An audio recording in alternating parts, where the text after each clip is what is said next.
Hello guys, welcome back to my channel Priyam और सिर्फ प्रियम में आपका स्वागत है। और आप इस पिक्चर में देख रहे हो कुछ है ये माइक। आज मैंने सोचा चेंजेस किया, यूट्यूबर से चेंज किया, मैंने माइक लिया। तो आज हम करने वाले हैं दादा का इंटरव्यू लेने वाले, दादा से कहानी सुनने वाले हैं और हम कविता सुनने वाले हैं। तो चलो स्टार्ट करते हैं। ये हमारे दादा ये हमारे दादा हैं। और अब मैं आपको पहला इंटरव्यू का क्वेश्चन पूछने वाली दादा। आप तैयार हो दादा? तो पहला इंटरव्यू का आपसे क्वेश्चन है कि दादा आप लेखक कैसे बने? प्रियम, लेखक बनना तो ईश्वर के ऊपर निर्भर है, जैसा ईश्वर चाहते हैं। लेकिन जो व्यक्ति प्रयत्न करता है ना, उसको सफलता मिलती है। और प्रयत्न कैसे करता है? आसपास का जो वातावरण उसका होता है वो उसका प्रभाव पड़ता है। हमारे आसपास ऐसा वातावरण था कि हमारे मन में ये लगा कि जैसी किताबें हम पढ़ रहे हैं, लोग सुन रहे हैं, ऐसा हम भी लिखें, लोग पढ़ेंगे। ये सब प्रभाव हुआ पड़ा, धीरे धीरे लिखना शुरू कर दिया। तो दादा मेरा दूसरा क्वेश्चन आपसे ये है कि आपका सपना पहले क्या था? अब पहले तो आपका सपना लेखक था, उसके पहले आपका क्या सपना था? प्रियम, आपका प्रश्न है कि मैं लेखक कैसे बना, और मेरा उत्तर है कि ईश्वर की कृपा पर निर्भर करता है। लेकिन जैसा वातावरण मिलता है व्यक्ति को, वैसी प्रेरणा मिलती है। हमारे आसपास का वातावरण ऐसा था कि हमको प्रेरणा मिली कि जैसी किताबें हम पढ़ रहे हैं ऐसा हम लिखें, और बहुत सा संग साथ मिलता गया, प्रेरणा मिलती गई, हम लिखते लगे। अच्छा दादा, तो दादा मेरा दूसरा क्वेश्चन आपसे ये है कि दादा आप लेखक के पहले, मतलब जब आपके लेखक की सोच हुई कि हम लेखक बनना चाहते हैं, उसके पहले आप क्या आपका सपना था उसके पहले बनने का? मैं पहले सोचा करता था कि मुझे टीचर बनना चाहिए, शिक्षक बनना चाहिए। तो अनेक वर्ष तक मैं शिक्षक भी रहा। धीरे धीरे होता क्या है कि एक सपने में दूसरा सपना पंख लगा लेता है। तो मैंने सोचा टीचर बनूं, फिर मैंने सोचा पत्रकार बनूं, बना लेखक बनूं। धीरे धीरे सपनों के पंख निकलते चले गए और मैं लेखक बन गया, पत्रकार बन गया, शिक्षक बन गया। हर एक के साथ होता है, लेकिन ये है कि उस तरह की प्रतिभाएँ होना चाहिए। एक व्यक्ति अगर शिक्षक है, पत्रकार है, कवि है, यानी उसको उस तरह की प्रतिभाएँ हैं। वही प्रतिभाएँ एक तो ईश्वर की कृपा से होती है, दूसरे बड़ों के आशीर्वाद से और वातावरण से। इस तरह मैं एक के बाद एक अपने सपने बदलता गया और आगे बढ़ता गया। अच्छा दादा, तो मेरा क्वेश्चन आपसे तीसरा ये है कि जब आपने पहली बुक अपनी लॉन्च, मतलब पहली बार, जैसे आप जब टीचर थे, पहली बार आपने कौन सी क्लास में और कैसे पढ़ाया था? और आपके एग्ज़ाम में आपको कैसा लगा था कि आपका एग्ज़ाम अच्छा कैसे जाने वाला है तब का, और कैसे अगर पास हो गया उसकी खुशी का कैसा? आपके प्रश्न उल्टे लिपटे हुए हैं ज़रा। यानी जब मैं विद्यार्थी था तब मैंने जो लिखा कैसा लगा, है ना। ये जब मैं शिक्षक बना, तो जब मैं विद्यार्थी था तभी से मैंने लिखना शुरू कर दिया था। और जब मेरी पहली छोटी छोटी रचनाएँ छपी तो मुझे बहुत अच्छा लगा। जैसे छोटे विद्यार्थी को मिठाई देते हैं, उसको अच्छा लगता है, तो छोटी रचनाएँ हमारी छपी तो उनको बहुत अच्छा लगा। एक मिनट दादा, मैं आपसे वो क्वेश्चन नहीं पूछी, मैं आपसे पूछ रही हूँ कि जब आप टीचर बनने वाले थे, तो आपको टेस्ट से जब होने वाला था आपका टीचर का, तो आपको कैसा लग रहा था तब? और जब आपका टीचर का टेस्ट पास हो गया तब आपको कितनी खुशी हुई थी, उसके बारे में बोलो।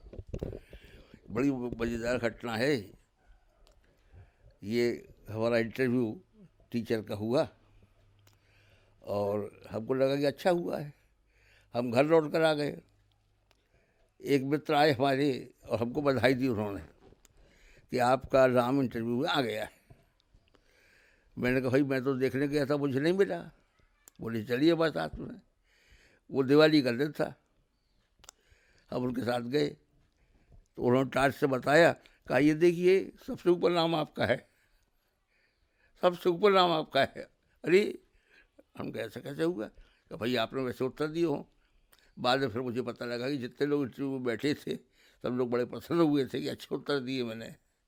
तो बेटा मैंने जो इंटरव्यू दिया यहाँ पर शिक्षक होने का, उसमें सफलता मुझे मिल गई थी। अच्छा लगा। तो मेरा तीसरा क्वेश्चन ये है आपसे कि जब देखो दादा, आप जब टीचर बन गए थे उसके बाद आपने जब लोगों को पढ़ा दिया था, तो आपको पढ़ाने में जब उनको आप पढ़ा रहे थे तो आपको मतलब कैसी खुशी हो रही थी कि हम बच्चों को भी पढ़ा रहे हैं, हमारा सपना पूरा हो रहा है, वैसी कैसी खुशी हो रही थी? असल में जब बच्चों को हमने पढ़ाना शुरू किया ना, पहली हिंदी से गा गणेश का, माँ मछली का, बच्चों को तो कुछ आता नहीं था, सिखाया उनको। तो जब उनकी उंगली पकड़ करके, हाथ पकड़ करके लिखते थे और जब बच्चे सही लिखें तो बड़ा अच्छा लगता था कि हमने सिखाया है और बच्चे लिख रहे हैं। और वही बच्चे धीरे धीरे धीरे धीरे अच्छा लिखने पढ़ने लगे। बहुत से बच्चे उनमें से बड़ी क्लास में गए। अच्छा लगा हमको देख करके, यार ये बच्चे हैं जिनको हमने पढ़ाया था। तो जिन बच्चों को हमने पढ़ाया वो बड़ी बड़ी क्लास में पहुंच गए। हमको खुशी हुई कि हाँ हमारे पढ़ाए हुए बच्चे हैं ये। हमको सोचते कि ऐसे हमारी हमारी खुशी हमारी इस प्रकार की हमारी गुरुजी को हुई होगी जिन्हें हमको पढ़ाया था। है ना? हाँ दादा, दादा आपको पता है मैं आपकी जैसी ही थी। जब मैं थोड़ी बहुत छोटी थी तब मुझे सपना आता था कि मैं टीचर बनूं। मुझे टीचर का संभव होता था, कोई लेखक क्या नहीं। अब जब मैं बड़ी हो रही हूँ तो मुझे लग रहा है कि लेखक भी बनना चाहिए। ऐसा है, मैंने कहा ना आपसे कि प्रतिभा एक के बाद एक दूसरे पंख निकलते हैं कल्पना के, और व्यक्ति सोचता है अच्छा, फिर उसे प्रयत्न करना पड़ता है। बिना प्रयत्न के कुछ नहीं होता। और दादा साथ ही साथ मुझे ये सपना भी आ गया कि मुझे कुछ और बड़ा करना चाहिए। और दादा मेरा आपसे एक फोर्थ क्वेश्चन है कि आपकी जब पहली बुक छपी थी, आपकी जो पहली बुक छपी थी ना, पहली जो बुक छपी थी, आप जब बच्चे थे तब से आपने लिखना शुरू कर दिया, ये आपने बताया था। पर जब आपकी पहली बुक छपी थी, आपने जब पहली बुक में छपी थी तो आपको कैसा लगा था? और छपने वाली थी तब आपको कैसा लगा था? और आपको जब आपने क्या लिखा था छपी हुई बुक में, और अब वो छपी हुई बुक कहाँ है, इसका आंसर दीजिए। पहली पुस्तक जब किसी लेखक की निकलती है तो उसको ऐसा लगता है जैसे उसकी पहली संतान हुई हो, पहला बच्चा हुआ हो। जिस समय हमारी किताब छपना थी उस समय हमारी तबीयत ठीक नहीं थी, फिर भी कहा गया कि दीजिए, तो हमने कुछ कविताएं निकाल के दी, किताब तैयार हुई। उस किताब का नाम था संभावना की फसल, संभावना की फसल। और फिर उसका विमोचन एक बड़े प्रसिद्ध साहित्यकार संपादक थे रामावतार चेतन, उनने किया था। बड़ी खुशी हुई हमारी पहली किताब छप के आ गई, पहली किताब छप के आ गई। सब लोगों ने बहुत स्नेह दिया, आशीर्वाद दिया। संभावना की फसल पहली किताब थी। इसके बाद तो बहुत सी किताबें निकली, लेकिन पहली किताब थी, इसकी खुशी हमेशा रहेगी। दादा जो आपने क्वेश्चन दिया है ना, वो बहुत अच्छा दिया है जो भी दिया है, क्योंकि ना मुझे ऐसी खुशी हो चुकी है। जब मैंने प्रियम का पहले वीडियो बनाने वाली थी, मुझे इतनी खुशी हो रही थी कि मैं ये बना रही हूँ, मैं ये कर रही हूँ, मुझे बहुत खुशी हो रही थी, बहुत खुशी हो रही थी। जब वो छप गई थी देख के बहुत बहुत खुशी हो रही थी। अब मैं थर्ड वीडियो पे आ गई हूँ। अभी मुझे बहुत कम होती है, पर वो बहुत याद रहेगी कि कैसे मैंने पहली वीडियो छाप की थी। शायद मेरे जो चैनल, दूसरा चैनल है जो मेरे पापा ने बनाया, उसमें मेरा कोई इंटरव्यू होगा तो ये बात पूछेगा तो मैं भी आपकी तरह ही आंसर दूंगी। देखिए, अब आपने तो पूछ लिया, अब कुछ हम भी कहें। कहो। ये चल रहा है समय काय का, कोरोना, हैं? कोरोना जो कुछ भी महामारी है, और इसमें स्कूल कॉलेज बंद है, हैं? थोड़ा बहुत चल रहा है, शिक्षा जितनी हो रही है लेकिन कम होती है। अब ऐसे में बच्चे घर में बैठे क्या करें? पढ़ाई लिखाई थोड़ी हो रही है, जिसको उनको ध्यान देना चाहिए पढ़ाई की तरफ, तो ठीक बात है, लेकिन क्या करें ये सवाल बहुत बड़ा है। माँ बाप सोचते होंगे कि बच्चे घर में हैं तो उपद्रव करेंगे, नहीं, बच्चे घर में रह के भी काम कर सकते, अच्छा काम कर सकते हैं, अपने माता पिता को सहयोग दे सकते हैं। जैसे एक तो ये है कि घर की चीज़ें फैलाएं ना, गंदगी ना मचाएं। वो तो मैं करती हूँ पर अभी नहीं करूँगी। सब बच्चों के लिए है, सब बच्चों के लिए कि अगर वो घर में सहयोग दे माता पिता को तो सफाई बनी रहेगी। दूसरी बात, खुद ध्यान रखना है, और आने वालों को कहना है कि आप जो भी आएँ मेहरबानी करके अपने जूते बाहर उतारिए। जो लोग आए हैं वो हमसे दूर रहे, बैठे बैठे मास्क लगाएं। और क्या कहना है अपन को कि भाई कोई चीज़ उठाए रखें आप, साबुन से हाथ धो लें आप, साबुन कौन सा हो ये अलग बात है, साबुन से हाथ धो लें आप। इससे साफ सफाई से क्या रहेगी, रोग हमको नहीं रखेंगे, दूर रहेगा रोग हमसे। अब इन बातों की तरफ लोग ध्यान देते नहीं हैं, तो बच्चे ऐसे हैं जो इन बातों की तरफ लोग ध्यान दिला सकते हैं। अगर बच्चा किसी से कहता है दादा आपने मास्क नहीं लगाया, तो उसको बुरा नहीं लगेगा। कोई बड़ा कहेगा कि भाई मास्क नहीं लगाया तो बुरा लग जाएगा, अरे ये हमको टोक रहे हैं। तो बच्चे जो बात कहते हैं उसको बुरा लोगों को नहीं लगता है ना। अच्छा, दूसरी बात ये है कि ऐसे समय में जबकि छुट्टियां हैं, बीमारी चल रही है, तो अच्छी बातें हो सकती हैं। जो बच्चे हैं वो पेंटिंग करना सीख सकते हैं, अगर उनके यहाँ पर थोड़ी जगह है थोड़ी बागवानी करना सीख सकते हैं। बागवानी यानी क्या होता है दादा? ये जैसे छत के ऊपर अपन टमाटर, तुलसी, अदरक इस तरह के पौधे लगा लेंगे, वो बागवानी है।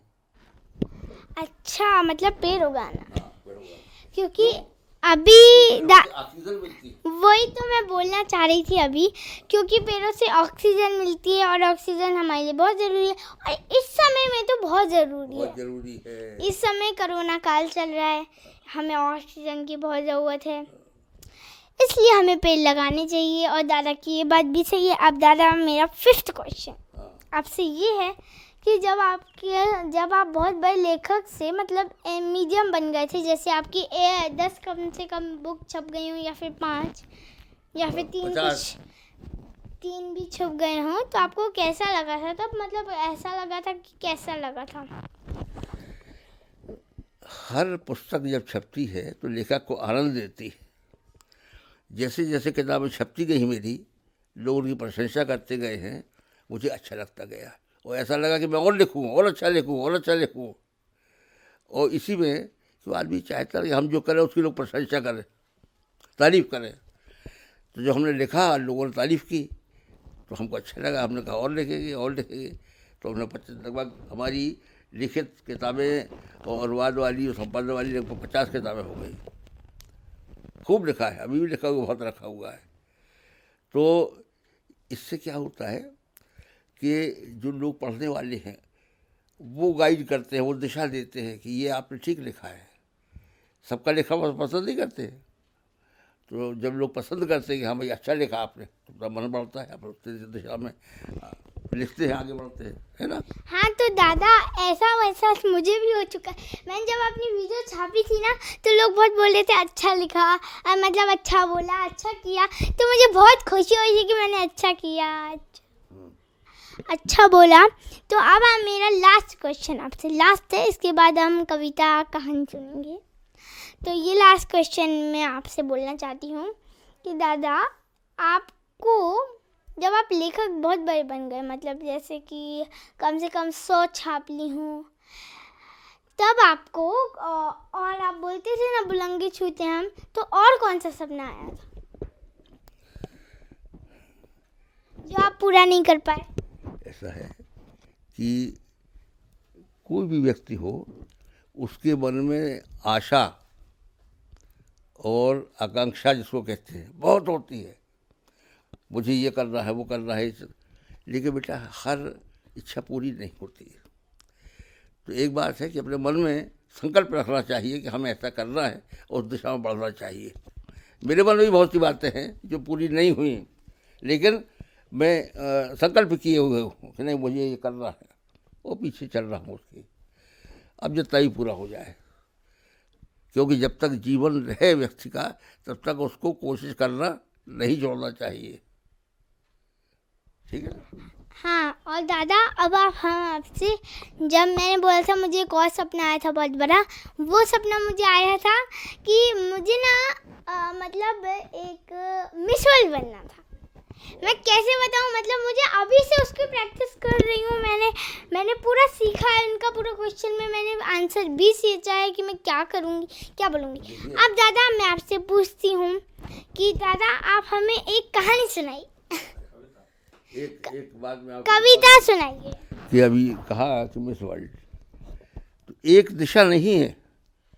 जैसे फिल्म में जाते हैं लोग, उनको मिस वर्ल्ड हो गई, लेकिन हिमालय पर जो चढ़ती है लड़की वो भी मिस वर्ल्ड हो जाती है?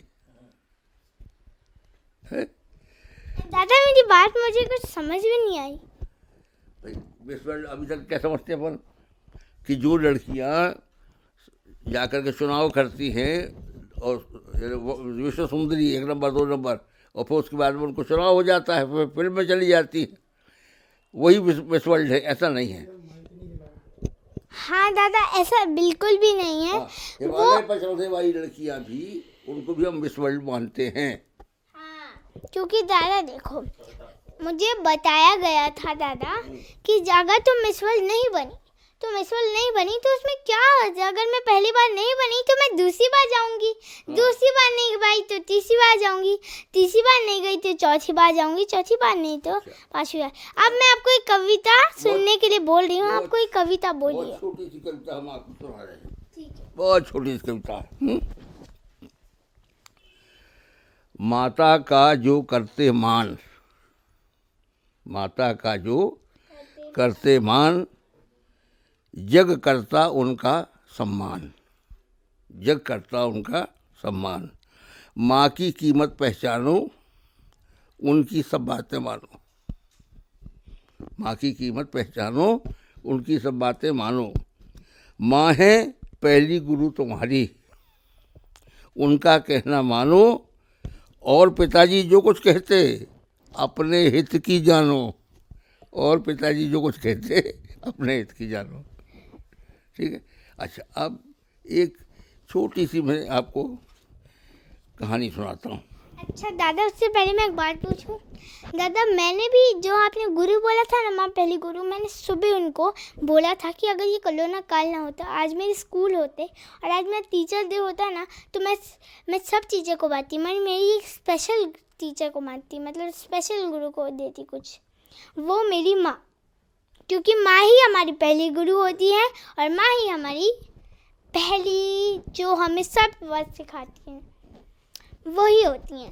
अब आप जो हम जिससे हम कुछ सीखते हैं वो गुरु है, जिससे हम कुछ सीखते हैं वो गुरु है। पर हमने माँ कहते हैं माता गुरु है, पिता गुरु है, और जो शिक्षा गुरु है वो तो गुरु है ही।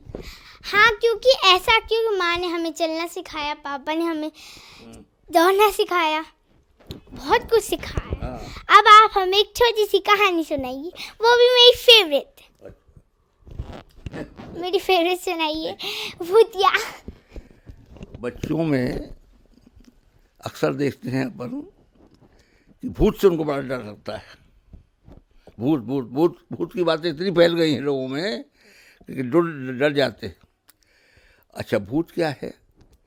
भूत माने पीछे है, पीछे, भूत माने पीछे, तो इसलिए कहते हैं भूत के पांव पीछे होते हैं, ऐसे है। अब भूत होता है कि नहीं होता है? सुनो एक छोटी सी बात। एक छोटा सा गांव था। ये असली घटना है कि ऐसे ही आप बोल रहे हैं? नहीं भाई देखो, ये असली घटना है। घटनाएं तो ऐसा है कि लोग समझ लेते कि असली है, बाद में जब पता लगा तो निकलता है कि नकली है। सुनिए आप, एक छोटा सा गांव था। उस छोटे से गांव के बाहर एक छोटा सा स्कूल था। गांव के बच्चे वहाँ पढ़ने जाते थे। गांव के बच्चे वहाँ पढ़ने जाते थे। छोटा गांव, सुंदर गांव, और उस गांव के बाहर एक छोटा सा सुंदर स्कूल। सब बच्चे वहाँ पढ़ने जाते थे। तो एक दिन काफ़ी बच्चे निकल गए, एक बच्चा छूट गया। तो वो जा ही रहा था कि एक आवाज़ आई, ए लड़के कहाँ जाता है। यहाँ वहाँ देखा उस लड़के ने, कहीं कुछ सुना नहीं, दिखाई नहीं पड़ा।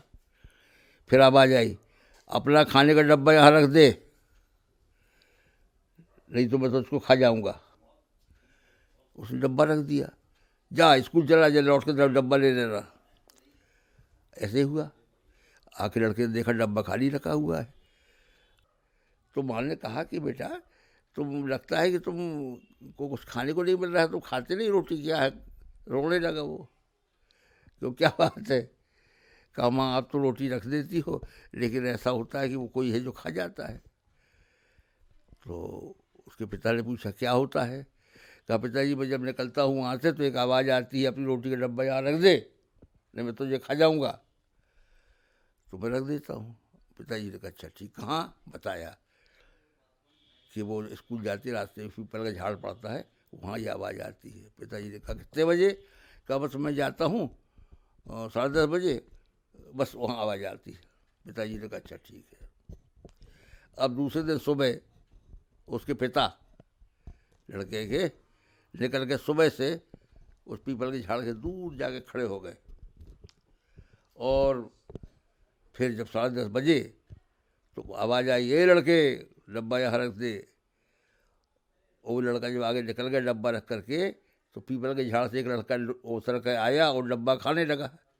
पीछे से लड़के के पिता आए, उसको पकड़ा, कहा क्यों रे भूत। और फिर उसको पकड़ के स्कूल ले गए।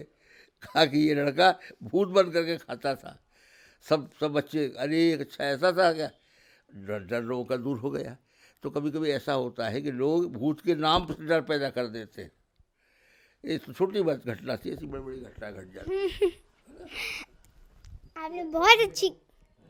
आपने बहुत अच्छी कहानी सुनाई, मुझे बहुत हंसी आ रही। और ये हाँ ये भी है, अगर अपन अपने मन से डर निकालेंगे वो भूत का, और एक बार अगर वो लड़का एक बार वो ऐसे वो खाने की डर से वो डर गया, एक बार वो हिम्मत करके करीब बोलता कि तुम आओ, क्या आके दिखाओ मुझको, खा के दिखाओ, तो लड़का क्या करता, फिर वो लड़का कैसे आता सामने। तो गाइस यहीं से हम वीडियो ख़त्म करते हैं। अगर आपको अच्छी लगी हो तो लाइक एंड शेयर सब्सक्राइब करना, and bye guys, take care.